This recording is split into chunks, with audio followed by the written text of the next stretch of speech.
بارزانی و بزوتنەوەی ڕزگاری خوازی کورد. نووسینی مەزعود بارزانی. شۆڕشی بارزان 1943 بۆ 1945. بەرگی یەکەم 1931 بۆ 1958. کتێبی دووەم 1943 بۆ 1945. بەشی دووەم شۆڕشی 1943. ڕێخستنی هێز. بارزانی دوای ئەوەی گەڕانەکەی خۆی تەواو کرد و لە چۆنیەتی دۆخەکە دڵنیا بوو بڕیاری داهێزەکانی دابەشی پارچەیی بکە. هەر یەکە لە 15 تاسی چەکدار بوون. 3 بەرپرسیشی بۆ هەموو هێزەکاندانە کە محەممەد ئەمین میرخان و مامەد مەسیح و ساڵح کانیەلەنجی بوون. بەڕێوەبردننی ئیدارەشی بەڕەشۆ خاڵە هەمزە ئەسپارت. ئەمجا هەموو چەکدارەکانی کۆ کردەوە، یاسای ئاشکرای بۆ کارکردنیان دانە. ئەویش بریتی بوو لە یەکەم هەموو چەکدارەکان لە بەردەستی بەرپرسدا دەبن و فەرمانەکانی ئەو بەجێ دێنن. دووەم پێویستە بەرپرس لەگەڵ تاکەکانی خۆی دابێت و وەکو برا هەڵسو کەوتیان لەگەڵدا بکات. سێیەم شتێک بە زۆر لە خەڵک نایەتە سندن. چوارەم دەستکەوتەکانی شەڕ بە برایەنە و بە پێی پێویست دابەش دەکرێن. پێنجەم دیلکردەوەی مرۆڤانیان لەگەڵدا دەکرێت و شتەکانی موڵکی خۆیان لێ ناسەندرێ. شەشەم ئەو ئامۆژگاریانی بۆیان دێ بە وردی ڕەفتاری پێدەکەن. هەندێک لەو پێشمەرگانی لەو سەردەمەدا لەگەڵ بارزانی دابوون و ئەو بەسەرهاتانە دیوە بۆیان گێڕامەوە کە ئەو سەردەما خۆشترین ڕۆژانی ژیانیان بووە و لە هەمووی ڕێکتر و یاساییتر بووە. هۆیەکەشی دەگەڕێتەوە بۆ هەستکردن بە ڕاستی و ڕەوایی و ئەو پەیوەندی لەگەڵ یەکتردا هەیەیان بوو. بارزانی لەگەڵ چەکدارەکانیدا دەژیا و باشداری ئەرکەکانیانی دەکرد و هیچی لەوان زیاتر نەبوو. زۆر جار وەک ئەوان نۆرەی پاسەوانی دەگرت. پەیوەندی لەگەڵیاندا لەسەر بناغی بڕوا و خۆشەویستی بوو کە ڕۆژ بە ڕۆژ قایمتر و قوڵتر دەبوو. بۆیە ئەوانیش لەگەڵی دابوون و لەیدانە دەبڕان لە ناخۆشترین ڕووداوەکاندا. مردنیان بەلاوە خۆشتر بوو لەوەی لی دابڕێن. پەیوەندیکردن بە حکوومەتەوە. کاتێ بارزانی دڵنیا بوو لەوەی خەڵکی ناوچە پشگیری بێ سنووریان بۆی هەیە و هێزەکانی سازی هەر ڕوودا و گۆڕانکاریەکەن. بڕیاریدا بەرنامەکەی خۆی بەجێ بهێنێ. یەکەم جار پەیوەندی بە فەرماندەی پۆلیسخانەی شێتنە مەفەوەس قادر بە گڕەواندزیەوە کرد کە نامەی بگەێنێتە حکوومەت.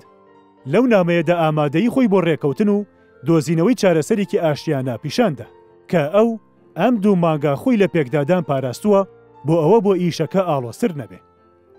لەگەڵ قادر بەک شوێنی دیاری کرد کە تا 3 ڕۆژی تر وەڵامەکەی وەربگرێتەوە. حکومەتویستی ئەو شوێنە دیاری کراوە بەهێزی سوپایی دەورە بدە کە لە نێزیک مەزنەی چیای برادۆستەوە بوو. بۆیە نیازی خراپی حکومەت کەوتە ڕوو. بڕیاری دەستپێکردنی شەڕ. کاتێ بارزانی لەوە دڵنیا بوو حکومەت گوێ ناداتە تەقە لە ئاشتەکانی وی و باری ئەمڕۆ پێویستی بە خۆ دەرخستن بەهێز هەیە تا ناچاری بکە گوێ بداتە داخوازیەکانی. دەستی کرد بە کۆکردنەوەی هێزەکانی خۆی و قسەی بۆ کردن و گوتی لەم دوو مانگی ڕابردوودا خۆمان لە لێدانی حکومەت پاراست بەو ئومێدی ڕێگەچارێکی ئاشتیانە بدۆزرێتەوە. بەڵام وا دیارە حکومەت گوێ ناداتە ڕژانی خوێنی هێزەکانی خۆی. ئێمەش ناتوانین لەوە زیاتر چاوەڕوانی بکەین. بۆیە من پرستان پێ دەکەم کەوا لە پۆلیسخانەکانی ناوچە بدەین و داگیریان بکەین. هەمویان ئەم بڕیارەیان بەدڵ بوو، پەسەندیان کرد و سازی تەواوی خۆیان پیشاندا. وەکو پێشتر باسمان کرد، ژمارێکی زۆر لە بارزانیەکان چوبوونە ڕیزی پۆلیسەوە و لە پۆلیسخانەکانی سەر سنووردا مەزرابوون بۆ ئەوەیتی نەخرێتە سەر ناوچەکە و خەڵک خەریکی کاروباری خۆیان بن. ئەم نەخشەیە بەڕاستی زانایانە و بەجێ بوو. ئاکامی باشی لێکەوتەوە. وانە بووایە بارەکە بەلایەکی خراپدا دەشکایەوە. یەکەم مەیدانداری گرتنی پۆلیسخانەی شانەدەر بوو لە 2 دەی 1943دا. ئەم مەیدانداریە بە هێزەکانی محەممەد ئەمین میرخان و مامەد مەسیح و عەزیز ئاغا زراری هاتە سپاردن. لەو لاشەوە شێخ ئۆمەر شانەدەری چاوەڕێی دەکردن کە پێشتر بە فەرمانی بارزانی چوو بوو. بە پێی نەخشەیەکی ورد پۆلیسخانەکە گیرا و هەرچی چەک و فیشەک و پێبژێوی تێدا بوو دەستی بەسەردا هاتەگرتن.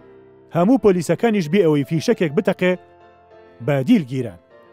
گیرانی پۆلیسخانەکە بەهۆی عەلی خان شێروانەیەوە بوو. کە خۆی لەوێ پۆلیس بوو. پاش ئەم هەنگاوە سەرکەوتووە هێزەکان گەڕانەوە پیرە ساڵ کە بارزانی لەوێ چاوەڕوانیان بوو. فەرمانیدا دەست بە جێدیلەکان بەڕەڵا بکرێن. چەکە دەستکەوتووەکانیشی بەسەر ئەوانەدا دابش کرد کە چەکیان نەبوو. شێخۆمەریش لە پاداشتی ئازایەتیەکانی کرا بە سەرکردەی کۆمەڵێک چەکدار. پاشگیرانی پۆلیسخانەی شانەدەر بارزانی بڕیاریدا بۆ ماوەیەک بچێتە ناوچەی مزوری. لەوێش حسێن جەرکیز پێندروی و سلێمان دێزۆیی و یاسین پێندروی و ڕەشید مۆکی کە لە قارەمانان بوون هاتنە لای و ژمارەیەک لە لاوان تێکەڵاویان بوون. بارزانی پەیوەندی بە نووری شێروانەیەوە کرد کە لە شێروان بوو. داوای لێکرد پۆلیسخانەی شێروان بگرێت.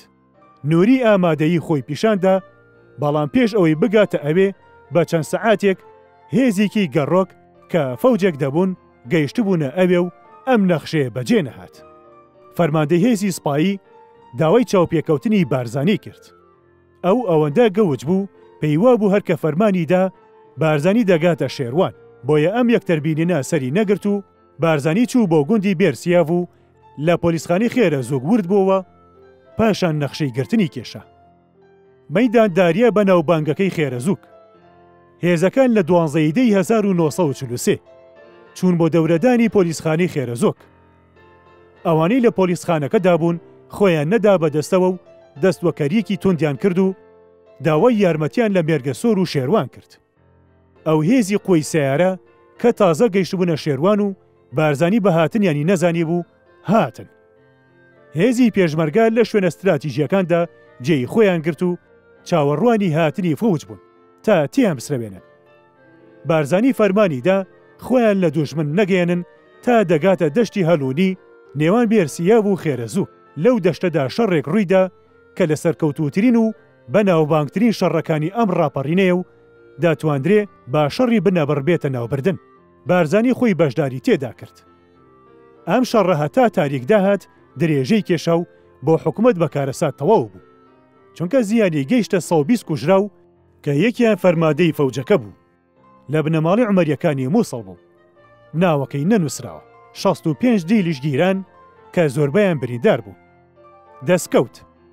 ساوسی تفەنگ و 8 تیری برێن و بەشێکی زۆر فیشەک و پێبژێوی و کەلوپەل و پێداویستەکانی تری سوپایی.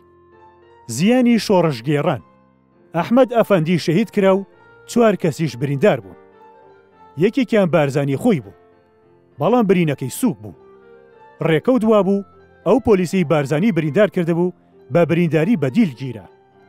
بارزانی زۆر ڕوویدایە و نەیهێش کەس هیچی لێ بکە و بۆ دوا ڕۆژ لەگەڵ دیلەکانی تردا ناردیەوە مێرگەسۆر. نەبی حەسەنی لەگەڵ نارد کە جێی بڕوا بوو تا بە سەلامەتی بیان باتەوە و بربدرێن. بەم جۆرە ناوچەکە پاک کرایەوە و پێشمەرگا دەستی بەسەرداگرت. دوای ئەوەی بارزانی ئەو ناوچەی ڕێک خست لە 15 دی 1943دا چوو بۆ گوندی بێدارون و لەوێ ئەسعەد خۆشەوی گەیشتە لای پاش ئەوەی پۆلیسخانەی بیرە کەپرەی گرت. ئەوێ ئەو شوێنەیە کە ئەسعەد و خێزانی خەلیلی برایی و هەندێک لە خزمانی بۆ ئەوێ دوور خرابوونەوە. بارزانی هاتنەوەی ئەسعەدی بە سەلامەتی زۆر پێخۆش بوو، چونکە زیاتر لە ئەوانی تر گرتن و دوورخرانەوەی دیتە بوو. بارزانی پێی گوتبوو وریا بێت و لەگەڵ دەستپێکردنی لێکداندا بگاتە ناو شۆڕش. گرتنی پۆلیسخانەی بیرە کەپرا لە هەموو ڕوویەکەوە وەکو یەک و هاوکات بوو لەگەڵ گرتنی پۆلیسخانی شانەدەردا. خۆی و پیاوەکانی چی لە پۆلیسخانەکەدا هەبوو لە چەک و فیشە گرتیان. دوو کوڕی خەلیلی براشی لەگەڵدا بوون کە عەلی و خۆشەوی بوون، جگە لە شکور محەممەد سێلکی و ئەحمەد گۆران. ئەوەی پێویستە بگوترێ ئەسعەد تا دواهەناسەی ژیانی لە نزیکترین هاوڵانی بارزانی بوو. هۆش و زیرەکی ئاشکرا بوو، کارەکانی بە عاقلی ڕادەپەڕاند. پاشتر باسی دەکەین. پاش ئەو سەرکەوتنە گەورەیەی لە مەیدانی خێرە زووکدا ڕوویدا، ورەی پێشمەرگە و خەڵکی ناوچە بەرز بووە و بڕوایان پتەوتر بوو. باری لە بارتر هاتە پێشەوە بۆ دەستوەشاندنی زیاتر لە حکوومەت. بارزانی لە 20دا بەهێزێکەوە چوو بۆ دەوروبەری شێروان و 3 دەستەی تریشی نرد. یەکەم بە سەرکردایەتی محەممەد ئەمین میرخان بۆ چەمێ، دووەم بە سەرکردایەتی حاجی بێڕوخی بۆ زێت و سێیەم بە سەرکردایەتی حەجی عەبدوڵڵا بۆ سێلکێ دەستی پێکرد. بۆ یەکەم جار دەبینین حکوومەت هێزی ئاسمانی دەخاتە کار بۆ ئەوەی هێزە دەورە دراوەکانی بێنێتە دەر و خۆی ڕزگار بکە. لە شێروان دوژمن زۆر دڕندانە بەربەرەکانی کرد. بەڵام شوێنەکانی تر دەستیان بەسەردا گیرا و پۆلیس خۆیاندا بەدەستەوە. فەرماندەی پۆلیسخانەی چەمی محەممەد ئەمین کاخۆر کوژرە لە پاژێک حەوت و دەورە دران. پۆلیسخانەی شێروانیش خۆی بەدەستەوەدا. پاش ئەوەی ئیتر هیچ دەسەڵاتی حکوومەت بەسەر ڕۆژاوای ڕووباری ڕۆکوچکەوە نەما. پۆلیسەکانی پۆلیسخانەکانی تر مابوون، ئەرگوش و مێرۆز و تێل و شنگێل. هیچ ئومێدی فراکەوتنیان بۆ نەمایەوە. ئیدی بە بێشەڕ خۆیاندایە دەستەوە. ڕێحانە شلیمۆن خۆی و تاکەکانی لە پۆلیسخانەی بێدیالدا بە چەکەوە خۆیان بەدەستەوەدا. ئەو لە ئاسووریەکانی دیانێ و لەگەڵ بارزانیدا چوو بۆ یەکێتی سۆڤیەت و تا ئێستاش هەروە بە دڵسۆزی ماوەتەوە. فەرماندەی پۆلیسخانی کانیبۆت ناچار بوو ڕابکات و پێش ئەوەی هێزی ڕاپەڕینی بگاتێ پەنا بۆ بارزان ببە. بەم جۆرە ڕوئاوای ڕووباری ڕۆکوچک تەواوی هاتە پاکردنەوە. بارزانی بۆ ئەوەی ناوچەکە بە تەواوی پاک بکاتەوە، نوری شێروانی بەهێزێکەوە ناردە سەر پۆلیسخانی ڕێزان و سەلیم عەبدوڵای بەهێزێکەوە ناردە سەر پۆلیسخانی بارزان. پاش بەرگریەکی سەخت پۆلیسخانی ڕێزان خۆیدا بەدەستەوە و فەرماندەکەی عەلی بەگی قەمچی ڕەش ڕای کردە ماڵی وەلیبەک لە گوندی ڕێزان پاش ئەوەی بریندار ببوو لەوێ ئەمانی درایە. بەڵام لە بارزان شەڕێکی زۆر خوێناوی ڕوویدا. ئەو دەمای هێزێکی سوپایی لە بلەوە هاتن بە فریای بارزانەوە. لەو شەڕەگرانەدا کە لە بەرزاییەکانی مەلادا ڕوویدا کە کەوتونەتە نێوان بارزان و بلا، سەلیم عەبدوڵا شەهید بوو. ئەم شەهیدبوونە کارێکی گرانی کردە سەر شەڕەکە. گەماروی سەر پۆلیسخانەکە لاچوو پەلاماری شۆڕژگێڕان هەڵوەشایەوە. بارزانی ئەسعەد خۆشەوی ناردە بارزان و کردی بە فەرماندەی ئەو بەرەیە. مامەد مەسیحیش فەرمانی درایە پەلاماری پۆلیسخانی شێت نەبدە. محەممەد ئەمین میرخانیش بە هێزێکەوە بچێتە سەری بەردی، چونکە ئاگاداری گەیشت بوو کە هێزێکی پۆلیس لە سیدەکانەوە بەرەو ڕەواندز دەکەوێتە ڕێ. لە پاشەڕێکی گران پۆلیسخانەی شێتنە خۆیدا بەدەستەوە و فەرماندەی پۆلیسخانە قادر بەگ بەدیل گیرە. بەڵام لە سەری بەردیدا پێشمەرگە سەرکەوتنێکی گەورەیان بەدەستێنە کە دوژمنی گێش کرد، چونکە بیری لەوە نەکردبەوە پێشمەرگە بکاتە ئەوێ. ئەو هێزەی حکوومەت لە سیدەکانەوە هاتبوو کەوتە نێو بۆسەیەکی قایمەوە. لە پاشەڕێکی کتۆپەڕ هەمویان لە ناوچوون، تەنیا 3 کەسیان لێمایەوە. فەرماندەی هێزەکە مەعاوەن حەمدی ئەفەندی کوژرا و زۆرابی یاریدەدەریشی بە دیل گیرە. هێزی ئاسمانی ویستی ڕزگاریان بکە، بەڵام تا ئەو هات هەموو شتێ بە کۆتا هاتبوو. شۆڕژگێڕان بە ساخی و سەرکەوتووی گەڕانەوە و دەستکەوتەکانی خۆیان ژمارد.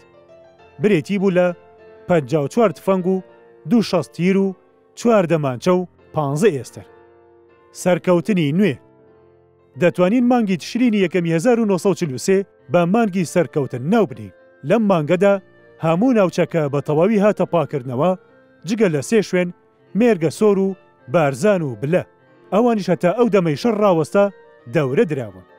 لەم مانگەدا ئەم پۆلیسخانانە دەستیان بەسەردا هاتە گرتن.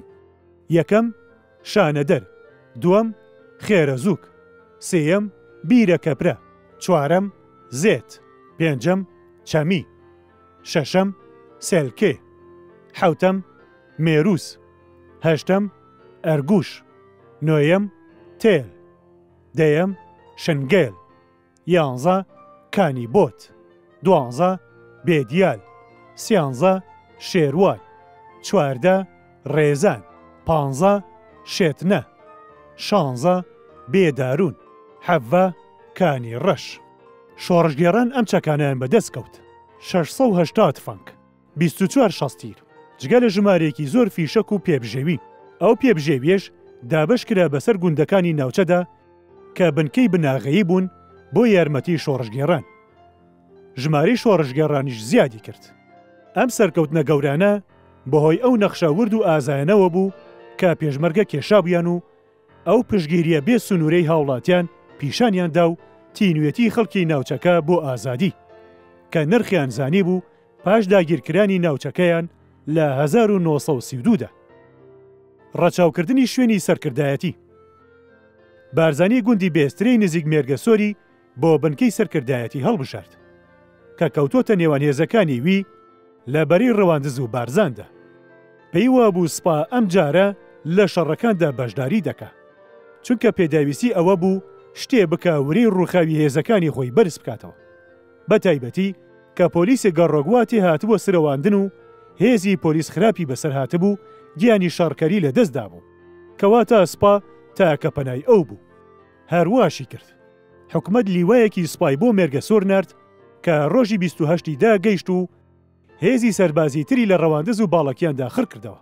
بارزانی ساڵح کانیەلنجی دانا بە فەرماندەی بەرینێوان مێرگەسۆر و شێروان و عارز خانۆشی کردە یاری دەدەری. خۆشی ڕووی کردە ناوچەی شێتنە و هاودیان بۆ ئەوی لە قایمی هێڵی بەرگری دڵنیا بێت و نەخشە دابنێ دژی هەر پەلامارێک کە هێزی سوپا لە ڕەواندزەوە دەستی پێ بکە. شەڕی گۆڕەتوو. فەرماندەی سپاکەی مێرگەسۆر هەواڵی پێگەیشت بارزانی لەوێ نییە و هێزەکانی ئەو ناوچەیە لاوازن. ئەمەی بەهەل زانی و لە 6/11/1943 پەلامارێکی گوندەکانی نێوان مێرگەسۆر و شێروانیدا. هێزەکانی بارزانی بە سەرکردایەتی ساڵح کانیەلنجی و عارز خانۆ بێدارونی پێشیان پێگرت و شەڕێکی گران لە دەوری گوندی گۆڕەتوودا ڕوویدا کە هەتا ئێوارە درێژەی هەبوو. ئاکامەکەی شکانی سوپا و کشانەوەی بوو بۆ مێرگەسۆر پاش ئەوەی زیانێکی زۆری لێکەوت. محەممەد ئەمین میرخان لەم مەیدانداریەدا یارمەتێکی بە نرخی پێشکەش کرد. ئەو بەڕێوە بوو دەیویست بچێتە ناوچەی خەلیفان بۆ ئەوی لە پشتڕا دەست لە دوژمن بوەشێنێ لە گەلی عەلیبەک. کاتێک گوێی لە دەنگی تۆپ و شەستیر بوو لە چیای برادۆست کە بەسەر مێرگەسۆردا دەڕوانێ خۆی و هاوڵانی ڕایان کرد بۆ یارمەتی. هەرچەندە فەرمانەکەی ئەو بۆ شوێنێکی تر دیاری کرابوو، بەڵام لە نیوەی ڕێدا بڕیارەکەی گۆڕی و بوو بەهۆی شکاندنی هێزی دوژمن. ئەوە بوو هەڵی کوتایە سەر بنکەی فەرماندەی لیوا لە ناو مێرگەسۆر. فەرماندەی لیوا ئەحمەد حەمدی سەری لێ شێوا و نەیزانی چی بکە. ریزەکانی هێزی پەلامار تێک چوو. سەرکردایەتی دەسەڵاتی نەما و هەر فەرماندەیەک بە ئارەزی خۆی دەجوڵایەوە. ئەم تێکشکانە گران کەوتە سەر حکومەت. 2 ترومبێل و زری پۆشێک تێکشکان و پێشمەرگە 4 شەستیر و 50 تفەنگ و فیشەکێکی زۆریان دەستکەوت و 11 سەربازیان بەدیل گرت. ساڵح کانیەلنجی و نەبی حەسەن لە شەڕەکەدا بریندار بوو. تەقەلایەکی تری حکومەت. لە پاش تێکشکانی ڕۆژی 6/11 سوپا بڕیاریدا لە 8/11 پەلامارێکی تر بکاتەوە بۆ ئەوەی پێشمەرگە لە شوێنەکانی مۆڵگەی سەربازی بە دوور خاتەوە. ویستی بەرەوچیای پیرام بچێتە پێشەوە و گوندی بێسترێ بگرێ کە بنکەی سەرکردایەتی بوو. ئەو بەرزەیانە بگرێ لە دەوری مێرگەسۆر بوو. هەتا تاریک داهات شەڕی گران درێژەی کێشە. بوو بەهۆی بەزینێکی گرانتر و تاڵتر لە بەزینی ڕۆژی 6/11 بۆ دوژمن. دوژمن بەزی لاشەی کوشتی و چەکەکانی لە مەیدانی شەڕدا بەجێهێشت. 40 تفەنگ و 3 شەستیر و فیشەکێکی زۆر دەست کەوت. ئەو ڕەحمان قازی فەرماندەی تۆپخانەی مێرگەسۆر بوو. یەکێک بوو لەو ئەفسەرە نیشتیمانیانەی پەیوەندی بە بارزانیەوە هەبوو. ئەم ڕووداوەی بۆ گێڕامەوە گوتی دەمیزگوت لە تۆپەکانم لە شوێنی پێشمەرگە دوورتر بکەون. کەچی ئەو ڕۆژە فەرماندەی لیوا هات و بە دیار سەرمەوە وەستا. فەرمانیدا ئەو شوێنانە بکوتمەوە کە پێشمەرگەی لێیە. کەوتبوومە بارێکی ناخۆشەوە و چارەشم نەبوو. تاقەم دەکرد و دەترسام هێزەکانی بارزانی بەپێکم. بۆ ڕۆژی دوایی نامەیەکی بارزانیم پێگەیشت. دەیوت تەنیا 2 برینداریان هەبووە. ئەوسا دڵم حەسایەوە و نامەیەکەم بۆ نارد باری نەئاسایی خۆمم بۆی ڕوون کردەوە. محەممەد ئەمیر میرخان یەک بوو لەو 2 بریندارە و لەو شەڕەدا ئەوەندەی ئازایەتی نواندە بوو هەموو لایەک ئافرینیان دەکرد. دوای ئەم 2 لێکدانە بۆ بارزانی ئاشکرا بوو کە ئەو هێزەی سوپای مێرگەسۆر توانای ئەوەی نییە بە تەنیا پەلامار بدا. بۆیە هێزێکی لە مێرگەسۆر بەجێهێشت کە دەورەدانی بنکەی لیوە هەر بمێنێت و خۆی بەهێزێکی گەورەوە بەرەو ڕەواندز چوو تا بەهێزی بکات و ناخشەی بەرگری توندی بۆ پشگیری لە هەر پەلامارێک کە هێزی سوپایی لە ڕەواندزەوە بیکە دانا. مەیدانداری مەزنە. باری سەربازی مێرگەسۆر کەوتە مەترسیەوە. ئاڵلقەیەکی ئەوەندە توندی بە دەورەدا هاتە کێشان کە سەربازەکان نەتوانن سەر بنێنە دەرەوە. جابۆکردنەوەی ئەم ئەڵلقەیە حکومەت بڕیاریدا پەلامارێکی بربڵاو لە 2 لاوە بهێنێ. یەکەم لە قۆڵی ڕەواندز بە هێزی جەحفەر لیواوە بە پشتیوانی لیوایەک لە هێزی پۆلیسی گەڕۆک. بە مەرجێ لە هەمان کاتدا لیوای مێرگەسۆریش بێتە پێشەوە تا هەردوو هێزەکە لە مەزنەتە یەک بگرنەوە. ئەم نەخشەیە لە دەی 11/1943دا بەجێهێنرا و شەڕێک ڕوویدا کە بە گەورەترین شەڕی ئەو سەردەما دێتە ئەژمار و تەواوی هێزی هەردوو لە بەشداریان کرد. هێزی ئاسمانی بە خەستی پێشگیری هێزەکانی حکوومەتی کرد. شەرتە ئێوارە درێژەی کێشە بێ ئەوەی هیچ لە یەک بیباتەوە. بەڵام کاتێ تاریک داهات هێزەکانی بارزانی شاڵاوێکی ڕاماڵینیان بردە سەر دوژمن و سەرکەوتنێکی گەورەیان بەدەستێنە، هێزەکانی هەردوو قۆڵیان ناچار کرد بکشێنەوە مۆڵگەکانی خۆیان لە باڵەکیان و مێرگە سۆر. دوای ئەوەی ژمارێکی زۆر کەلاکی کوژراوەکانیان بەجێهێشت بە درێژایی ڕێگەی نێوان هاودیان و مێرگە سۆر. ترۆمبێلی زەعیم ئەحمەد حەمدی فەرماندەی لیوای مێرگە سۆر بەردەستڕێژی پێشمەرگە کەوت و دەستەی پاسەوانەکانی هاتنە کوشتن و خۆشی شێت بوو. ئەم شێتی هاتا مرد هەر پێوەی ماو وازی لێ نەهێنا. ژنان دەورێکی قارەمانانەیان گێڕا. نان و ئاویان بۆ پێشمەرگە دەبرد لە کاتێکدا بارانی گولە لە هەموو لایەکەوە دەباری. زەحمەتە بتوانی بڵێ کی ئازاتر بوو، چونکە هەمویان بە جۆرێکی بێوێنە هەڵمەتیان دەبرد و کەس گوێی نەدەدایە قوربانیدان. لە پێشمەرگە حاجی حەیدەر ئەرگوشی و حوسێن بێڕۆخی و سەعید عەبدولوەهاب ئەرگوشی بریندار بوون. شەهیدیان تێدا نەبوو. پێشمەرگەکان ئەم لێکدانەیان بردەوە و وریان بەرز بوو. ناوچەکە بە تەواوەتی کەوتە ژێر دەسەڵاتیانەوە. بارزانی گەڕایەوە بارەگەی خۆی لە گوندی بێسترێ. پاش ئەوەی لە بەسەرکردنەوەی بەرەکاندا دڵنیا بوو. لە 12 نامەیەکی فەرماندەی سوپای ناوچەی ڕەواندزی پێگەیشت، داوای کردهبوو ڕێبدا لاشەی کوژراوەکانیان بگوازنەوە بۆ ڕەواندز. بارزانی لە ڕێی مرۆڤایەتیەوە ڕازی بوو بە سەعید ساری نامەبەری کابرا خۆیدا نامەی وەڵامی بۆ ناردەوە و لەو نووسراوەدا ئارەزووی ئاشتی و پێشگرتنی خوێن ڕشتنی دەربڕی. فەوجێک بە بێچەک هاتن. بارزانیش پێشمەرگە و خەڵکی گوندەکانی دەنگدا بۆ گواستنەوەی لاشە یارمەتی سەربازەکان بدەن و کاریان بۆ سانا بکەن.